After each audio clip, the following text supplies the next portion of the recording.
సంక్షేమం గురించి, అభివృద్ధి ఓకే, గురించి చరణ్ యాదవ్ గారు. ఆలోచించలేదు. వీళ్ళు మాత్రం మొత్తం న్యాయం చేసిరట. ఎంతసేపు వాళ్ళకు ఒక్క నిమిషం బాలరాజు గారు, ఒక నిమిషం. కాదు, చరణ్ యాదవ్ కంక్లూడ్ చేయాలి కదా ఇప్పుడు. నువ్వు ఎంతసేపు మాట్లాడు, ఏం మాట్లాడుతున్నావు? అట్లొద్దు, ఎందుకు బాలరాజు గారు, కాదు కాదు, మీరు మీరు మీరు నెమ్మదిగా మాట్లాడండి. అంటే కాంగ్రెస్ పడతారా? మీరు 2 రౌండ్లు మాట్లాడి నాకు ఎన్నిసార్లు మాట్లాడి లెక్క చేయండి. 3 సార్లు మధ్యలో నేను మాట్లాడుతున్నా మీరే మాట్లాడారు. రిషి గారు నేనేమంటే సార్, టెలిమెట్రీలు ఏర్పాటు చేయాల్సింది కేంద్ర ప్రభుత్వం. కేంద్ర ప్రభుత్వం దానికి బాలరాజు గారు టెలిమెట్రీలు ఏర్పాటు చేయాలి కానీ రాష్ట్ర ప్రభుత్వాలు దానికి ఒక మంచి సందర్భం పార్టీకి సంబంధించి కేసీఆర్ గారు సభకు వస్తున్నారు. తెలంగాణ సభ జరగబోతోంది. సభలో ఏం జరుగుతుందని చూద్దాం. ఒకటి, చరణ్ యాదవ్ గారు, నా పాయింట్ ఏంటంటే ఉమ్మడి రాష్ట్రం కలిసి ఉన్నప్పుడు కూడా కాంగ్రెస్ పార్టీని దోషిగా చూపించిన ప్రయత్నం పూర్తి చేయకపోవడంలో, అలాగే ఇప్పుడు కూడా అదే ప్రయత్నం జరుగుతోంది. కేసీఆర్ గారు ఎంతసేపు ఏమంటాడు, నేను తెలంగాణ తెచ్చిన వచ్చిన తెలంగాణలో తెలంగాణ ఎట్లా తెచ్చింది సార్? మరి తెలంగాణ వచ్చిన తెలంగాణలో నీటి కేటాయింపు చేసుకోలేకపోయారు. తెలంగాణ ఏడు మళ్ళీ ఆంధ్ర పోతే పడుచుకోలేకపోయారు. నీటి కేటాయింపులు మేం కాదు కదా చేసేది, బాలరాజు గారు అడిగితే కరెక్టే కదా. రాజ్యసభలో మీకు ప్రాతినిధ్యం లేదు, మీరంటే తెలంగాణ తెచ్చిండట. ఎక్కడ తెలంగాణ తెస్తే వాటా కేటాయింపు కనీసం చేసుకోలే పరిస్థితులు మీరు ఉండి సుప్రీంకోర్టులో కేసు ఉంటే ఎట్లా చేస్తారు సార్ ట్రిబ్యునల్?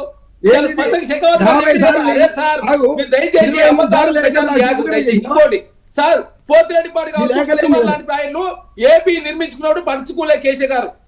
అదేవిధంగా పట్టిసీమ కట్టేందుకు అభినందిస్తూ కేసీఆర్ అసెంబ్లీలో తీర్మానం మాట్లాడిండు. మరి పట్టిసీమ కట్టినప్పుడు తెలంగాణకు అన్యాయం జరుగుతుంటే ప్రశంసిస్తే ఎట్లా మాట్లాడుతున్నారు?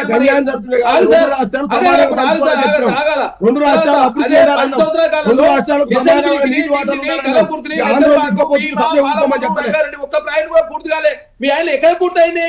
ఏదో లక్షల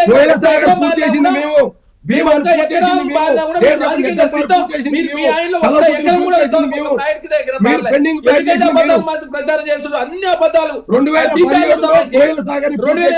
ఎవరి మాట రీచ్ కాదు బాలరాజు గారు, ఎవరి వాదన రీచ్ కాదు కదా సార్. మీరే 36% చాలని చెప్పి ఒప్పుకున్నది మీరే. తర్వాత పెంచమని తర్వాత లెక్కలు రాసిన 36 సార్లు 35 సార్లు అని చెప్పింది మీరే.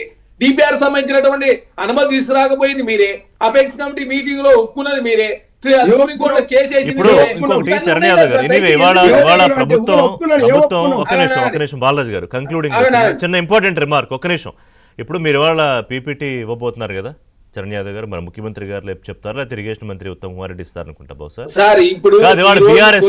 బీఆర్ఎస్ కూడా మాకు అవకాశం ఇస్తే మేము చెప్తాము అని హరీష్ రావు గారు అడుగుతున్నారు.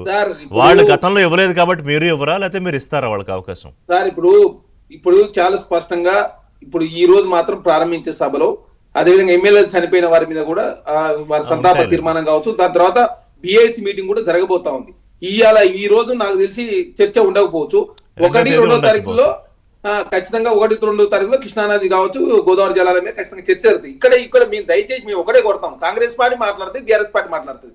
ఆనాడు కేంద్రంలో కావచ్చు, ఈ రోజు కేంద్రంలో ఉన్నటువంటి కేంద్ర ప్రభుత్వం బాధ్యత ఉంది కాబట్టి దీన్ని నిర్ధారించాల్సిన బాధ్యత వాళ్ళకే ఉన్నది. ఎందుకంటే వాళ్ళు కూడా కాంగ్రెస్ పార్టీ తప్పు చేసిందా, బీఆర్ఎస్ పార్టీ తప్పు చేసిందా, అసలు తప్పు ఎవరి ఆయంలో జరిగిందనేది నిర్ధారించేది ఎవరు? ఇప్పుడు కేంద్ర ప్రభుత్వం. కాబట్టి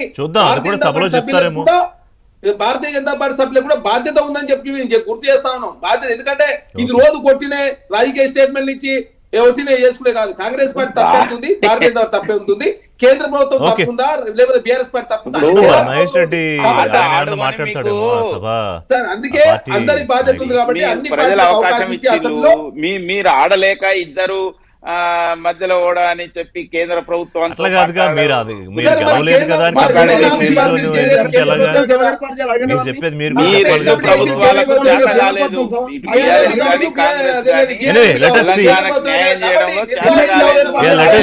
కేసీఆర్ గారు వస్తే ఇవాళ చరణ్ గారు అన్నట్టుగా ఇవాళ పెద్దగా